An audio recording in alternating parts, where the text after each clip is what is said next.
Good night and welcome to In Focus, produced by the Barbados Government Information Service. I'm your host, Sharifa Medford-Gilkes, and we are pleased to begin a new year of important national conversations with you. Tonight's discussion centers on an issue that touches our schools, our homes, and our communities: substance abuse prevention, and emerging drug threats. We'll be taking a closer look at the work of the National Council on Substance Abuse, particularly its drug demand reduction efforts in schools and across the wider community. We'll also provide an important update on new psychoactive substances, or NPS, breaking down exactly what they are, how they are detected, and the very real and alarming effects that they are having on public health and society. Here with us this evening are Substance Abuse Prevention Officer of the NCSA, Makeda Bourne, and Research and Information Officer of the NCSA, Laura Foster. Ladies, good night and thank you so much for joining us. Good evening, and thank you very much. I expect this is going to be a very interesting discussion tonight, but for the viewers who are not really fully aware of the role of the NCSA, give us an overview of the organization and its mandate.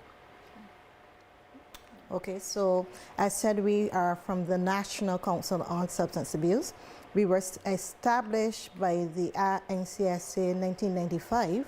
So last year we recognized our 30th year. We'll be 31 this year. We're excited about that, and we'll be recognizing that as well. Our core mandate is that of drug demand reduction in Barbados. And we are found in schools, whether primary, secondary, tertiary. We are in communities, in workplaces, and we try to work with as many groups as possible to get that drug prevention message out with the information and accurate information relating to the drugs. We also have different technicals, including the research arm, which informs our programming, and that is very important for us. And we also have a small treatment arm where we do community-based treatment, mainly with adolescents and those who are referred from the court.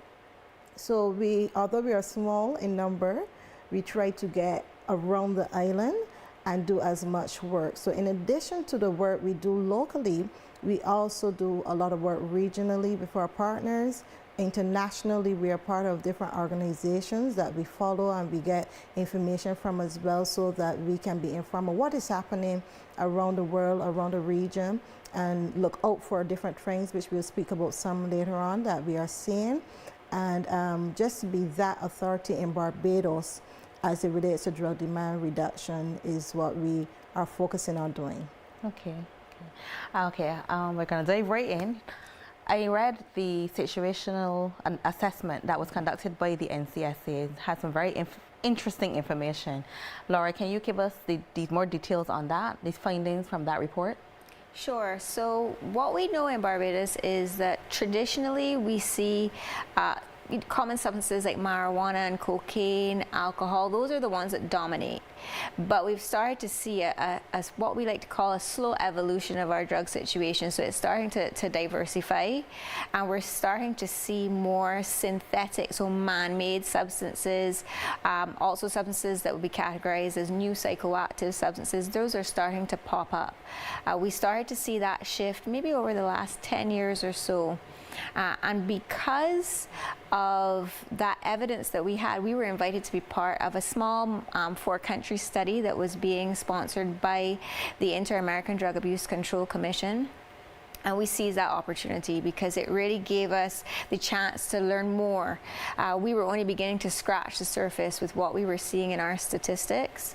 And a lot of what we knew at the time, before we conducted the additional data collection, was coming from our Barbados Drug Information Network. And that is a tool that we use to collect and disseminate information on all types of drug activities in the country. So we will look at what's done in treatment, what's happening with the police, what's happening in the prisons, those sorts of things. And that's where we were starting to see that slight change taking place. We started to see persons coming into treatment for things like ecstasy and methamphetamine. We were seeing police seizures of that as well. We saw a few instances of persons seeking treatment for things like lean. And we decided we needed to know more. So once we were offered this opportunity, we seized that. and we put together some of our existing data that we had along with data that we collected from interviews, people who are working in fields that would have the opportunity to observe things that we may not necessarily get to see on a day-to-day basis. And we put that all together to really learn more. So some of the drugs you mentioned just now, we would probably hear from TV and the news and stuff, but you mentioned lean. Explain to me what that is. So lean, that's something that became very popular coming out of rap culture from the US. That's where you might hear that term. You may also hear it referred to as something called purple drank. They're different names, but essentially what it is a mixture of codeine cough syrup with a soft drink. Many times it's lemon flavored and sometimes with a hard candy as well to help give it a flavoring. So it's the codeine that's really the powerful element there in that one. How do you detect these particular drugs in persons? Do they come forward and say they have a problem, or do they act out? Exactly how do you detect them? You know, it really varies from person to person. One of the shortfalls in this area is sometimes the inability to test, because obviously we would like to be able to rely on objective measures. So we'd love to be able to do a drug test and say concretely someone has been using X, Y, or Z. But in many instances, people actually don't know truly what they have taken. That's the issue with these newer substances, because they are man-made. A lot of times they're made in somebody's little home lab. You know, you would hear the term clandestine. So these little labs, and so therefore there is no type of quality control. Batches vary, you know, from today to tomorrow. Sometimes the people who are making the substances actually purposefully attempt to adjust the components, because over time law enforcement will become aware. And once they become aware, then they will try to take measures to make the substances illegal. Because one of the things is that a lot of these newer substances start off not being illegal because they're not captured under drug laws. They didn't exist before. So when they find out that they have been discovered, they will modify their components to kind of go back on the not illegal side of things anymore. And because of that, a lot of the times people don't know. So whereas they may think they're taking something, they may not always even be able to tell you. So we may not have tests yet available, or we may not have access to what we need to test. And so it really is situation dependent how you come to find out what someone is taking. Okay. We actually have a question. Sorry, if I could add just to the question about lean. One of the things that we will want the viewers and those out there to understand is the dangers behind our adolescent population. They were the ones who were gravitating and still are gravitating towards lean or purple drink. Unfortunately, a lot of persons, as Laura mentioned, they do not know about it. So they hear young people say, I want purple drink. I think it's just another fruit drink out there. But we want adults to understand when you hear things like lean and purple drink, or you hear any other new term, it's important to stop and research or ask, what really is that? So we had cases where the adolescent population, because of where the songs they were listening to, experimented with that. And we had young people calling in different, what I would say, persons that are around young people who may have drank and shared with their other friends, and then not feeling well, calling into the office and saying, okay, we have some young people not feeling well. And after investigation, you realize, okay, this is what they were using. So most of the time, persons share things, and that is something we want to get out there, that it is not okay to share with your friends something that you know has a drug in it, right? Whether it is a medicine or any other type of drug, it is not okay to do that. Okay, thanks for that. We have a question coming in from the audience already. This is from Janelle T. Why are these substances becoming more common now? Is it a regional trend or global? Really, this is a global shift that we're seeing. We are now starting, as I say, to see that evolution, but this has been happening for a while let's say, over in Europe and in North America. So we are now starting to see that shift, but it is certainly a global one. Okay, we would have used the terms new psychoactive substances. Exactly how is that different to synthetic drugs, or is it different at all to synthetic drugs? So new psychoactive substances, these are let me take a step back. Synthetic drugs could be almost considered an umbrella term because that's man-made, and that will encompass the new psychoactive substances along with things like ecstasy and methamphetamine that aren't truly new psychoactive substances per se. The new psychoactive substances, they are defined specifically by the fact that they're not captured under UN Drug Control Convention. So that means they're not captured in existing international drug laws. And many times that means they're also not captured in domestic drug laws, though countries are starting to make changes to their legislation to capture them. But it has a lot to do with the fact that they're not captured by those conventions. And as I said before, because they're man-made, persons are attempting to give a legal high, which is actually a common nickname for these things, legal highs, because they're not captured by these laws. So these types of substances are intended to mimic traditional drugs, but while still being legal. And then because of that, persons sometimes mistake the fact that they're legal for thinking that they're safer than. So safer than traditional drugs. But that's not true. Many times they can be just as dangerous or even more dangerous because, again, you don't know what is in them. But there are different categories. So just like with traditional drugs, how there are different categories with different types of effects, similarly you'll get that in the new psychoactive substances as well, again, because they're intended to mimic. Okay. You would have mentioned, both of you would have alluded to young people and schools. Akira, I know you would have probably worked within the school system. What are some of the stories or some of the, feelings for these students about these drugs? And have you heard about anybody actually coming in contact with them within the schools? Okay, so working with the adolescent population around Barbados, like any other adolescents are at the stage where they want to experiment. They're at the stage where they want to try something, and they are at the stage where peer influence is the greatest in their life.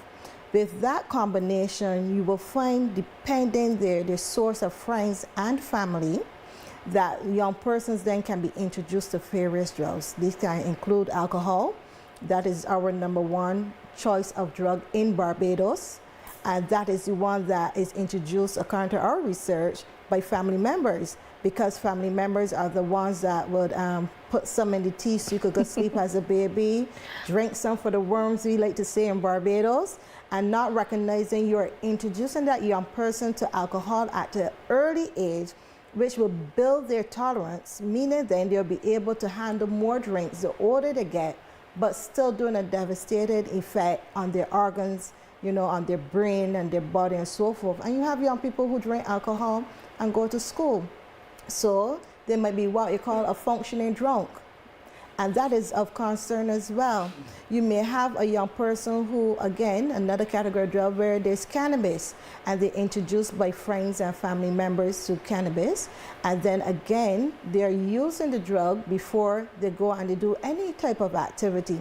That is great concern at the National Council on Substance Abuse, because if we have our adolescent population going to school or to work or anywhere else, and they're what we call in Barbados a high, that may not be the concern. It might be when they're coming down off of the high that they may be of concern, and they may become aggressive. So imagine if they're in a setting with other people and all of a sudden they go from one extreme to the other and become very aggressive in that setting, then those persons there are at risk as well.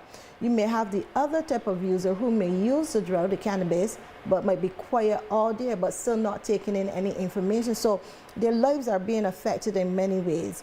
As it relates to other drugs like tobacco, while a lot of persons say tobacco, we are only 4%, what has happened in the last few years is that vaping has become very popular, and persons are not recognizing they're using the same drug, which is nicotine, which is found in tobacco. That is what they're vaping as well.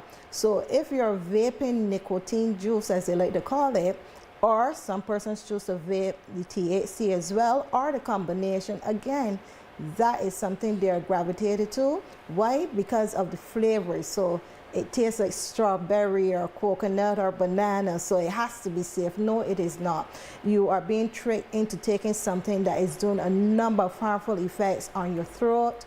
Your person will feel that tingling in their throat, and that is because when a coil is heated, you're not just taking in vape, you're taking in all those metal particles that are going down into your trachea as well, and then entering into your lungs or your breathing system or your respiratory system. So you have a number of things that over medium to long term will affect your ability to breathe. So in layman terms, you used to run 100 meter quickly, and you felt very good. You could run it again.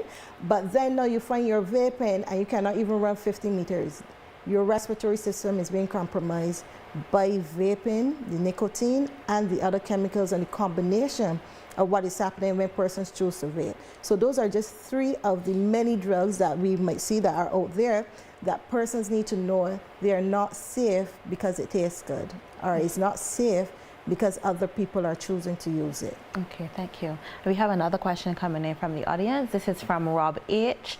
Are NPS being manufactured locally, or are they mainly coming in from overseas? Thanks for that question, Rob.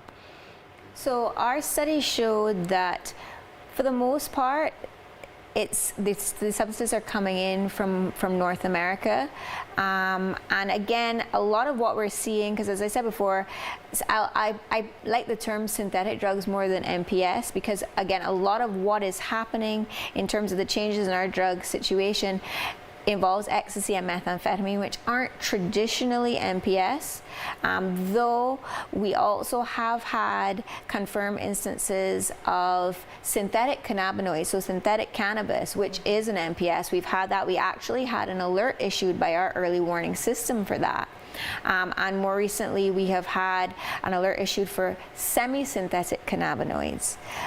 So we do have some, but again, as I say, primarily the ecstasy and the methamphetamine, those are going to be the more common synthetic drugs we're seeing at the moment.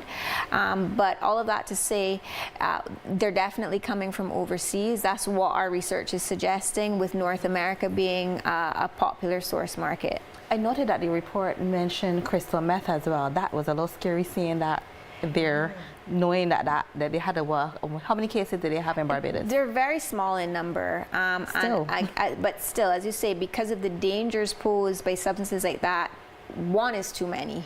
But again, I can't underscore that the fact that we're starting to see these changes, but what we've also noticed is that we're starting to see a greater number of substances. So the number in terms of number of cases going into treatment, for instance, is still small, but the number of substances that we're seeing is growing. So since about 2020, we're actually seeing persons seeking treatment not only for ecstasy and methamphetamine, but we're seeing, as I said, the lean. We've seen persons going in for treatment for ketamine, a lot of different substances, which twofold. It makes us wary of things like polydrug cocktails. So there is something known as pink cocaine that is growing in popularity in like South America and so on. And the types of substances that we're seeing pop up are actually things that are often the ingredients for that. So that brings a very real reality for the dangers that can come with these polydrug cocktails. Because remember, these things are dangerous on their own, and when you put them together, now they become even more dangerous. So, as I said, the number of substances is growing, and that is something to be of concern. How are they getting into the country? So, again, our research is suggesting that they're coming through our ports of entry, and one of the challenges with this changing drug situation, as I'll use again, is that these substances don't look like our traditional drugs. So our Border Patrol, our law enforcement, they know what to do to look for traditional substances. They know what marijuana looks like, they know what cocaine looks like, that sort of thing. But these types of substances now start to look a little different, which can pose challenges for detection. So that is where it's very important for us to make sure that persons are trained and they know what to look for. Well, training will definitely be ongoing, seeing that things are speeding up so quickly. For sure. We have another question coming in. This is from Shanice B. What programs does NCSA currently have to educate young people about synthetic drugs? I'm going to pose that to you, Makeda. Very good question. Thank you for that. Okay, so we at the National Council on Substance Abuse, we have a number of programs, not just for young persons, but for the entire population. So we have programs within our primary school where we go into those children from, say, reception right up. The younger ones, we concentrate on being healthy and making healthy choices, being safe and unsafe, safe or unsafe, and giving them that tool to recognize danger and hopefully make the choice to make a healthy choice. As we go on to the older groups, we have different programs tailored for the age, like decision making, drugs and decision, and so many others for the primary level. In the secondary school, we have secondary school program where we go into the schools with the volunteers as well, and we do that level of drug education with them as well. Some of the programs are 12 weeks, some are 8 weeks at some school. Whatever we can get working with the schools and the guidance counselors, we go in and we do that level of education. The schools that house at-risk children, whether government industrial school, at the Nichols Center, New Horizon Academy, we also have programs with the children at those facilities and those schools. Well, facilities, yes, the girls and boys, and then the schools, where we go in and we do that level of drug education as well. We are in the tertiary, where we go in and we have education, and we do workplace education as well. So we try to do a systemic approach and not just say give adolescent, but the parents. You need to know what this drug looks like. You need to have information, because as Laura mentioned, something like ecstasy can look like a sweetie. It comes like a heart shape today. It can look like something with a smiling face. It can shape like a banana, sweetie. So it changes how it looks, and it's important. Even vapes and vape pens can look like a simple, just as I said, a pen in the pencil case. So it's important that we get the education out there. We have our camp that we do as well, Project Safeguarding Our Future Today, for children transitioning from primary to secondary school. And it is important that we work with those children and their parents, which we do, to get the information, not just information by words, but show them what it looks like. Right now, we are also running some workshops with teachers and we're key personnel. We are doing signs and symptoms workshop where the research you would have read, Laura is key in giving that information. And then we partner with the police as well, where they bring drugs that they can literally see what they look like, because it's important that persons know what it looks like, so that it hopefully does not pass them by, but they're able to detect it and hopefully intervene on behalf of not just a child, but an adult that may need that intervention as well. Okay, that's a really good program. If I was a family member watching the show tonight, and I have a relative or a very close loved one or something that's going through something like this, or I may suspect that they are using, what can I do tomorrow, this week, to help them? Okay, so you can feel free to call us, 535-6272 or 535-NCSA. When you call, you just say, okay, I'm calling to get more information about someone that I suspect to be using drugs. Once you say that, you are transferred to an available counselor. Why? Because we take confidentiality very highly at NCSA. So you're not going to just talk to everyone to share your information, only the counselors. Once the counselors are available, and they are able to take that information, depending on the information you give, they're either able to refer you to what they may deem the appropriate institution, or they might set up an appointment to see you and gather more information, and then they will go from there.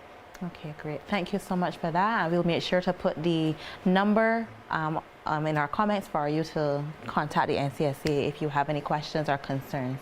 But for now, we're going to take a short break, but we encourage you to stay with us, get your questions and comments in, and be part of the discussion. We'll be right back.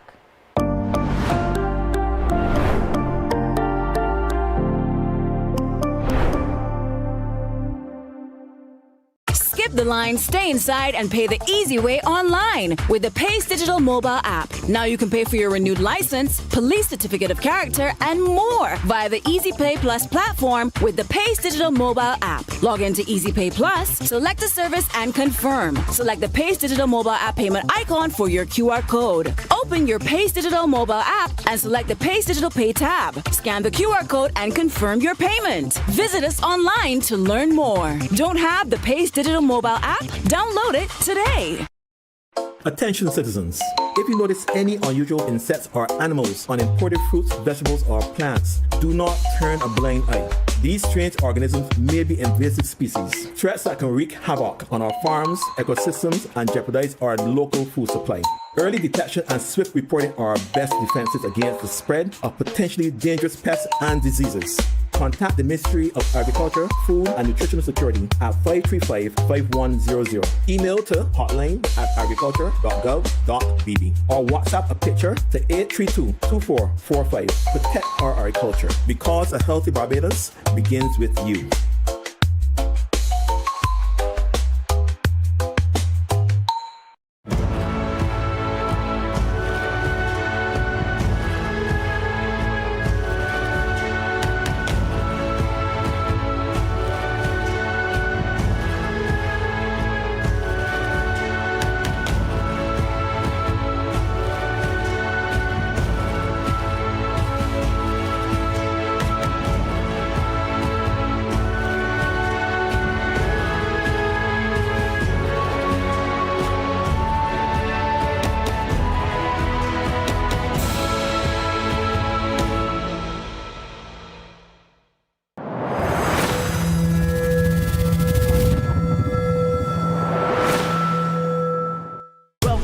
Just a Conversation, the podcast where we discuss the topics that matter to you.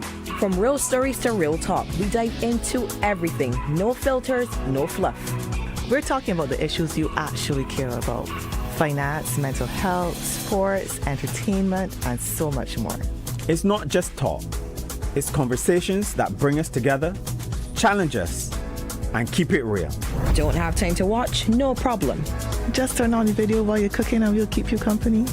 Listen on your morning commute, while you work out at the gym, or even when you get home on evenings and chilling out. Wherever you are, however you listen, this is your space for real conversations. Join us.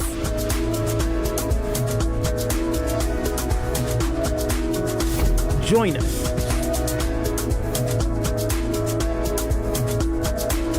Just a conversation. Available on all streaming platforms or wherever you get your podcasts. Follow us on social media at GIS Barbados to share your thoughts or to stay connected. From 1st October 2025, Barbadian nationals traveling to St. Vincent and Dominica to live and work may do so on a one-way ticket under the full free movement of persons regime. However, Barbadians traveling to Belize will still need a return ticket, no matter how long they intend to stay in Belize. You should also know that the host country is not under any obligation to provide housing for incoming nationals from CARICOM member states. So, any person who is traveling to a participating country with the intention of living indefinitely should ensure that they make their own proper housing arrangements.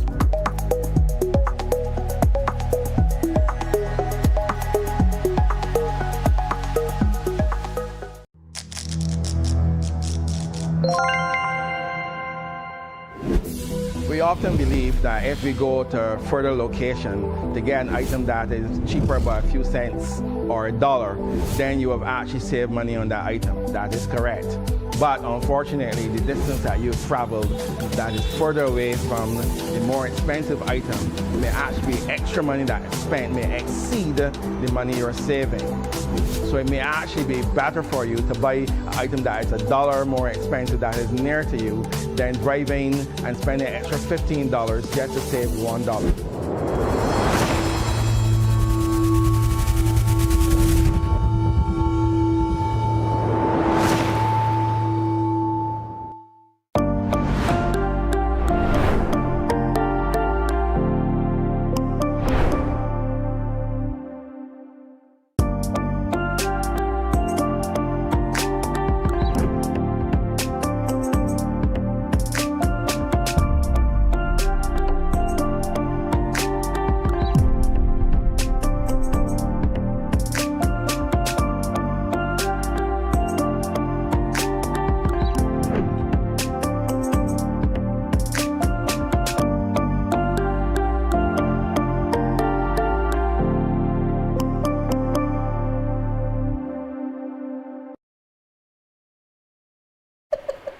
Welcome back to In Focus.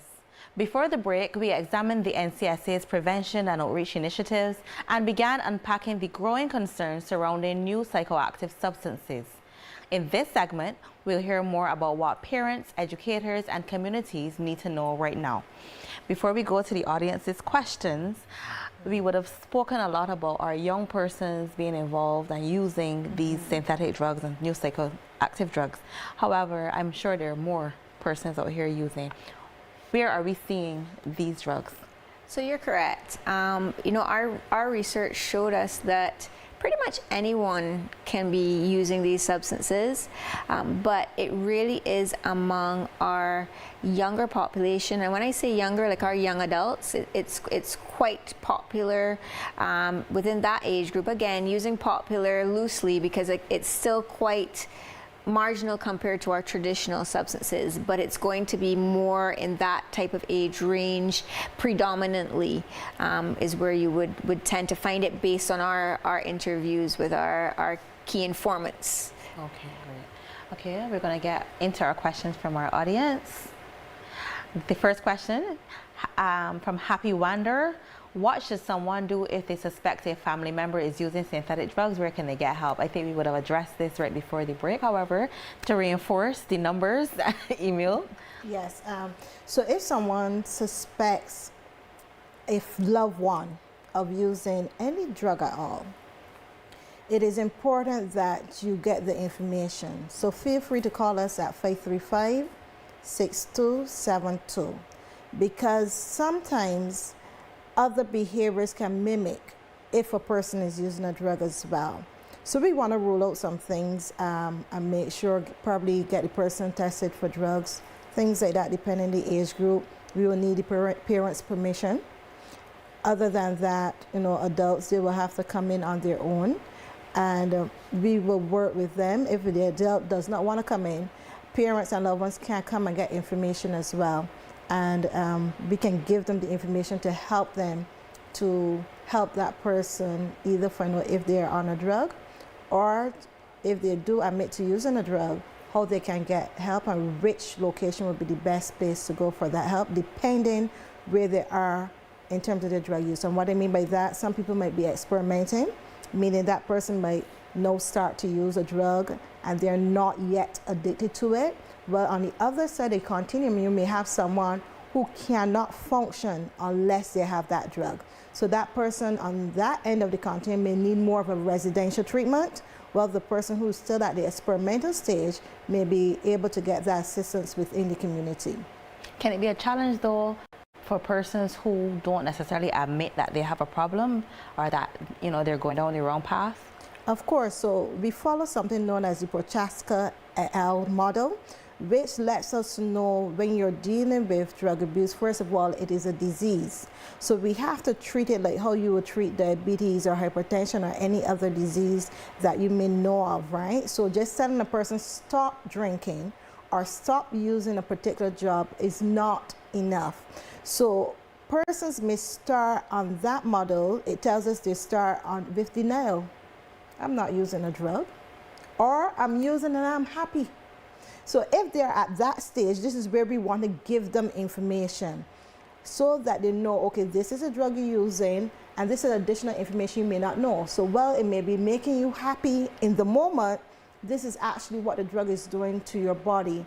And in the medium to long term, this is what is going to happen to you, right? Or may happen to you.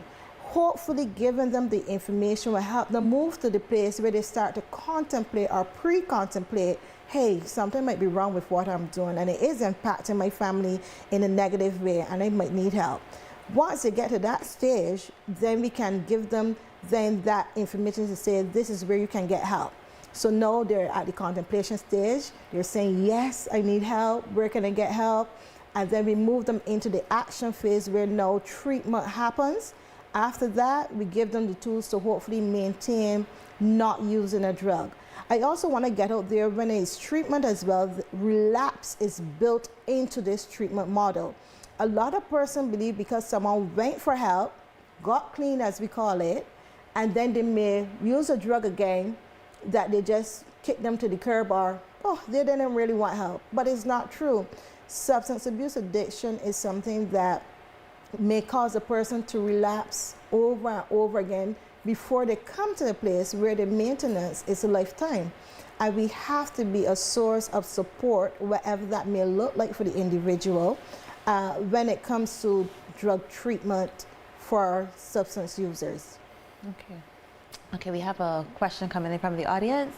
This one is from David B. What role can parents and teachers play in spotting early warning signs? Thanks for that question, David. So, you know, our parents are oftentimes, and our teachers, one of our first lines of defense when it comes to our young people. They're the ones that are really interacting with our young persons on a day-to-day basis.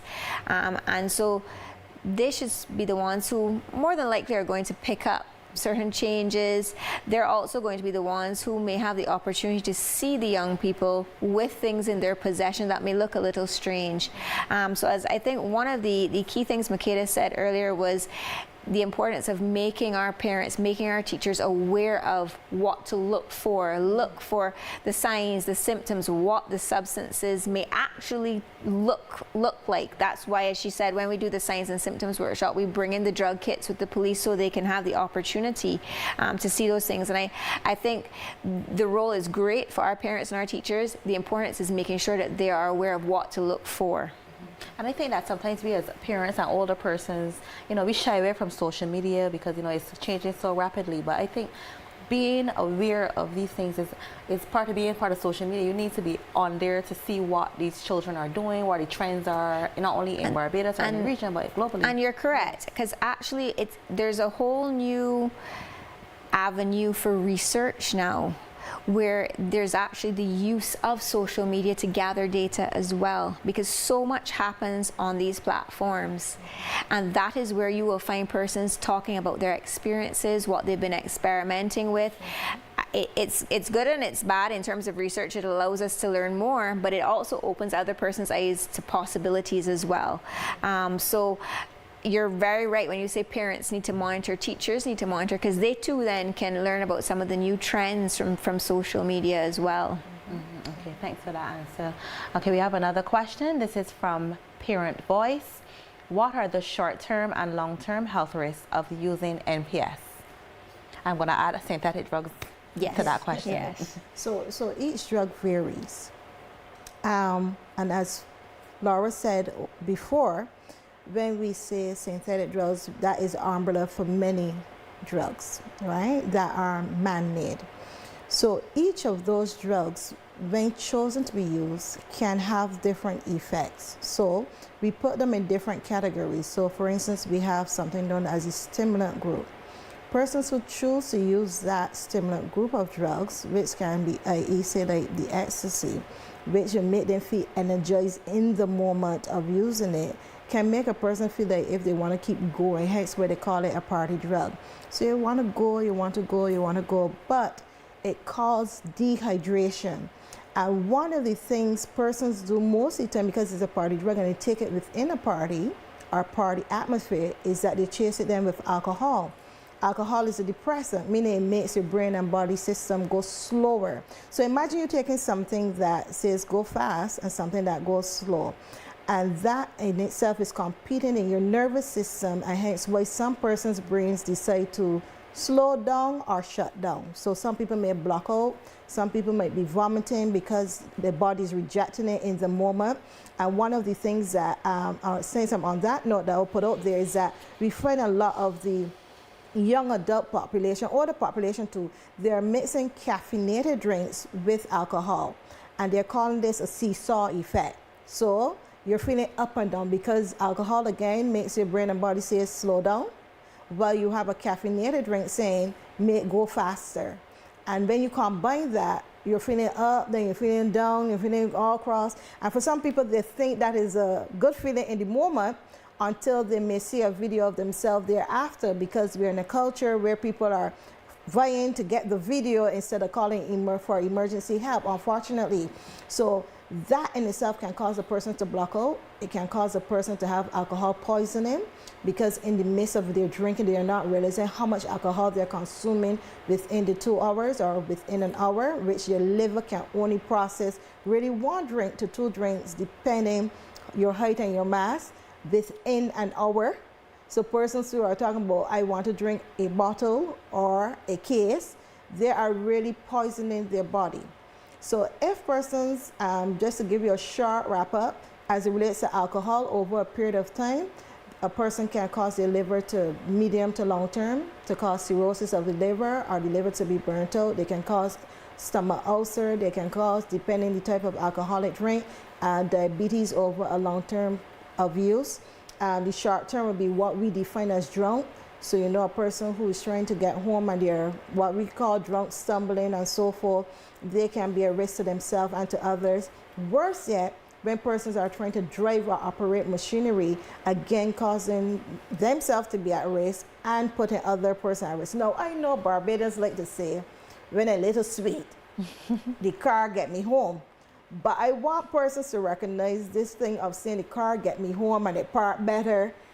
You do not know how many times you nearly ran off the road. Some parts are probably behind you blowing. You don't know how many times you may have nearly caused an accident or hit someone. So saying those things, and you don't know when your luck may run out. So we want to encourage persons to be responsible, adults to be responsible if they're choosing to use an alcoholic beverage, not to take the risk and drive. Call a taxi, call a friend, and don't take the risk to drive home. Again, another drug is, say for instance, they're using the same vape with the nicotine. Anything that is, as it relates to smoking, it will affect your lungs, it will affect your brain. Over a period of time, it will restrict your breathing, causing other complications as well. So that is anything that person chooses to smoke. We didn't mention much about cocaine. I know you would hear pink cocaine earlier, but pink cocaine is actually not cocaine. They call it that, but it is a completely different makeup of other drugs that they're now labeling pink cocaine, because yes, it is pink and it may look in dust form, but it is not cocaine when it says that persons are using. So say, for instance, then if a person is using cocaine, which is a stimulant, and they're using it in different ways to ingest it in the body, because it has a high concentration of acid, again, it can cause burning of key areas in their trachea, key areas inside of their bodies, in their mouth if they're taking it orally. You know, again, because the acid, it can cause and affect their tongue, their teeth. You know, over a period of time, drug use will have oral complications. So down to your taste buds, something simple as that. So you find that you're going to eat a meal that you usually enjoy, and then all of a sudden the taste is not there. So you might find that they add in more of the different condiments to try to get it taste flavorful. That is also an effect of drug use. So there are so many short-term to long-term effects. But what I encourage persons to do, if there's a particular drug they want to know about, is that they can feel free to research and feel free to call us again at NCSA, where we are always willing to give more information and accurate information so persons can know, again, the signs, the symptoms. And if I could say one more thing on signs and symptoms, is that we want persons to call for signs and symptoms information, because again, signs can look like other things. So for instance, you might see a person with red eyes and say, oh, you were smoking. But no, the person could be having an allergic to something, dust in the air, and have allergies in that moment, right? So we have to be careful not isolating different signs and symptoms we put out there and taking one single sign and symptom and then coming up with that prescription that says you are using a drug and you need help. But tap in the professionals that we can help guide you and hopefully get the accurate information to you. Okay, thank you for that. Add to what Makeda was saying, and with regards to, again, these new psychoactive substances, these synthetic drugs, I want to underscore the danger of these substances. Again, as I said earlier, we don't necessarily know what's in them. And so therefore, persons who are using them are at greater risk for harm when they use them. They might not set out, obviously they're setting out to have a good time, not setting out to hurt themselves, but they might find themselves at greater risk for overdose. abuse, psychiatric complications, those sorts of things. And so therefore they may find themselves in an emergency situation where they're either having to go to a medical doctor, having to go to the psychiatric hospital, because they may find themselves in a situation, let's say, where they're experiencing a psychosis or something like that. And because quite common with these newer substances are psychiatric effects. So that's something to consider. In the moment, you may have a short-term effect, or you may have one then that now becomes a prolonged, you may trigger on set of something. May stick with you. So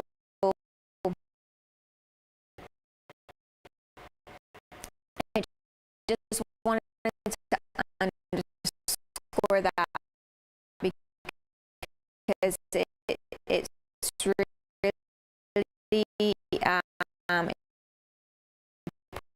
important to bear that in mind, especially for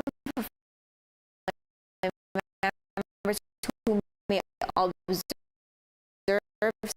someone who may have taken something and they're in a crisis moment.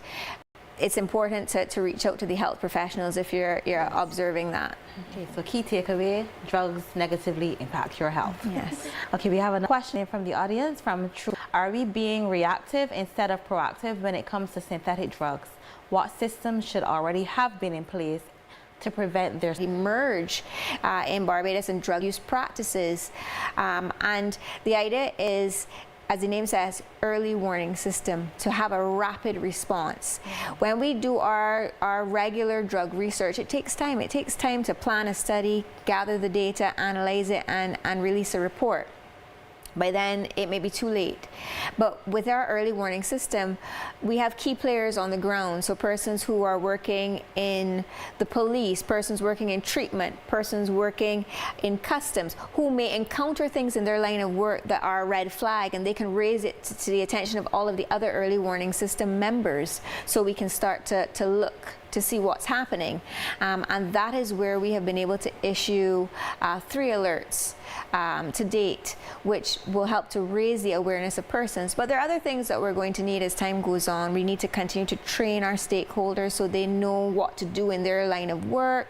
We certainly are going to need some legislative changes, because we need to start to update our laws to reflect what we're currently seeing. There's some other changes that are going to be made over time to strengthen our response, but I don't think we're at the point of being reactive yet. We still have time to get a handle on this thing. Okay, thanks for that. I hope that answered your question, Truth Seeker. We have another question coming in from Smiley Gal. Are our drug laws flexible enough to deal with substances that are constantly evolving? You would have alluded to this just now, Laura. So right now, our Drug Abuse Prevention and Control Act, CAP 131, is what really guides our response, legally speaking, to all drugs in Barbados. And this law goes back to the early 1990s. It has not been amended to reflect what is currently happening, which of course then in and of itself creates a weak point. We start to see legislative gaps where persons may now be found with substances which may be illegal in other territories but aren't captured in our legislation as yet. So it definitely highlights the need for us to make some changes. One of the things that has come out of our research is, if you look at the drug offenses for which persons are charged, and you compare our traditional substances like marijuana and cocaine to the ecstasy and the methamphetamine, you will see automatically a big difference. So whereas the law as it stands today, has drug weight thresholds for things like marijuana and cocaine, which will automatically trigger the application of offences like trafficking and intent to supply. Those drug weight thresholds don't exist for things like ecstasy and methamphetamine at the moment. This didn't matter, let's say 15 years ago, but now that we're seeing more of these substances in Barbados, it's going to become an issue. Because when you compare the two sets of drug offense data, let's say traditional to non-traditional drugs, you will see a greater variety of offenses for the marijuana and the cocaine. And when you look at what's happening with methamphetamine and ecstasy, it's a lot of possession charges because the police don't have the leeway. The law isn't there to support them putting other charges in these cases. So that then is it doesn't allow us to have the teeth that we need right now to properly address this thing. So as I said, we definitely are going to need some legislative changes, but one of the first things is going to need to be a review of the law as it is and against what we're seeing, so that then we can decide what is the best way forward in terms of legislative change. Okay, thank you. We have another question again. Beijing Future wants to know, is Barbados working with other CARICOM countries to tackle the spread of these substances? You want to take that one, Makeda? I can. Yes, we are. As we mentioned in our opening, we cannot work alone. So we work with our, I want to call them sister agencies across the Caribbean, where we come together and we share information. We have online workshops where we share information with each other and with the wider population in terms of what we're seeing and the things that other Caribbean nations may need to look out for.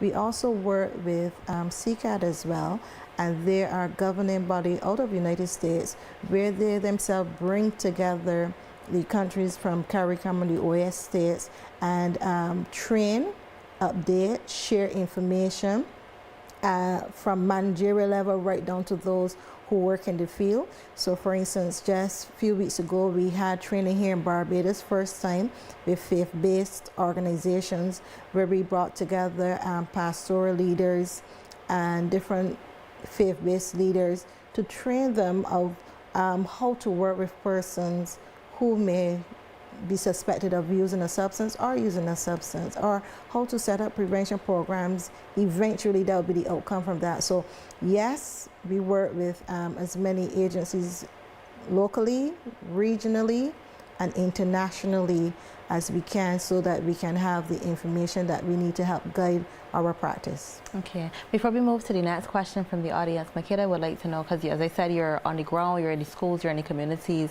Have you seen any success, or have you heard any success stories about persons who, you know, have been cured basically from these drugs? Okay, so let's define success. So I like to go straight there and say, when you're dealing with substance use and substance addiction, we cannot use the word success loosely, because we are not a factory that says that you're putting out, the aim is to put out 100 drinks by the 4:30, and we can look back and say, oh yes, we put out 100 drinks, so we are successful. Substance use is a disease. So if a person comes into treatment, for us, that is success. If a person asks for help, that is success. If that person comes to the place where they are maintaining, that is success. But if that person relapses and come back for treatment, we see that as success as well. So we have to be careful when we are talking about a disease about what success looks like. So we don't want people running away with the image that says because someone comes back 10 times for help, that was not a successful program. In fact, it was a successful program because the person recognized, I have relapsed and I need help again. So we do have people on all different levels of the spectrum. We have persons who are at the point that they used various drugs and they have never used since. Some persons are 20 years clean of using a drug, some 30 years. Some still going through the process of may have just relapsed again and gone back for treatment. So we have been seeing success in that definition on all the various levels. Okay, thank you. Okay, back to our audience. Frank C. wants to know, are young people fully aware of the risk, or is there a perception that these substances are safer than traditional drugs? There's always, okay, so let's break down the age group. So persons under 24, that part of the brain is not developed yet that makes you guard yourself. So we always say persons at that adolescent phase, early adult phase, they tend to take more risk. They want to enjoy themselves. They want to take something to feel good or feel better or feel that high.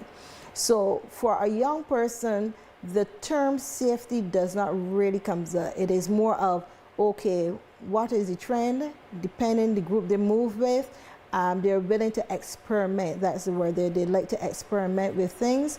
Depending how it made them feel in the moment, they may try it, or depending on the level of peer pressure, how strong they are in terms of their values, they may try it or try it again, right? Older adults, they choose to use a drug for varying reasons as well. As mentioned, based on our research, Barden research and so forth, NCSA is really tailoring our programming for those under 40s, because you will find persons under 40s, though the younger adolescents is more who we target, all need help, right? And they all need to have the information to understand when you're using any type of drug, you are putting not just yourself, which is your brain and your body, at risk, you're putting your future at risk, and you're also putting your family circle and whatever connection, whatever club you might be in, you're putting all those persons at risk as well. Because I know there's a stage where people think I'm my own man, my own woman, but I love to put into my teaching the effects in terms of the systemic impact of persons choosing to use and abuse a drug, which is every single person is impacted, up to the very fact that government may have to implement agencies that they fund to help persons not to start to use a drug, to delay using a drug, or to get treatment. Okay, thanks for that.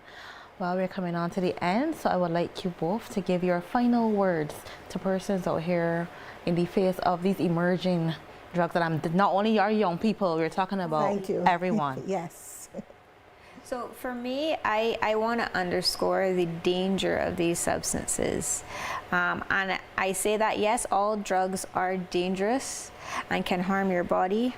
But as I said at the outset, because a lot of these substances are still quote unquote legal, persons have that misconception that legal equals safe. So I just want to underscore that's not necessarily always true. And because we don't know what is in the substances, the combinations vary from time to time, and sometimes they're adulterated with other more dangerous substances. The danger is very real and very present. So that is one thing that I would like to underscore. If nothing else, take away the danger that you don't know what you're taking when you're taking these substances. Loud and clear. Get a highlighter and put it over it, basically.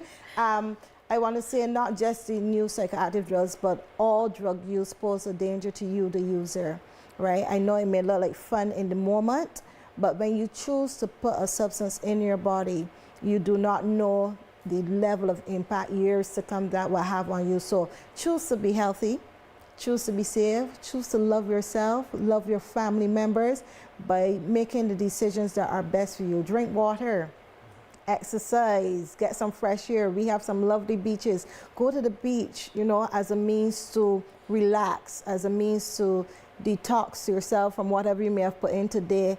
And if you find that healthy habit, perhaps you may be able to transition to using that than using a drug. And if you find that healthy habit, hopefully you will not start to use a drug to feel better. Thank you very much. Okay, well, we've come to the end of the first In Focus discussion for the year, and we want to thank our panelists for their expertise and their continued commitment to safeguarding the health and well-being of Barbadians. Substance abuse prevention is not the responsibility of one agency alone. It requires vigilance, education, strong community partnerships, and informed citizens. Tonight's discussion reminds us that while the threat of new psychoactive substances and synthetic drugs is real and evolving, so too are the efforts to confront it through research, prevention, and collaboration. Thank you to everyone who joined us online and engaged with tonight's program. I'm Sharifa Medford-Gilkes. Until next time, stay informed, stay aware, and stay engaged.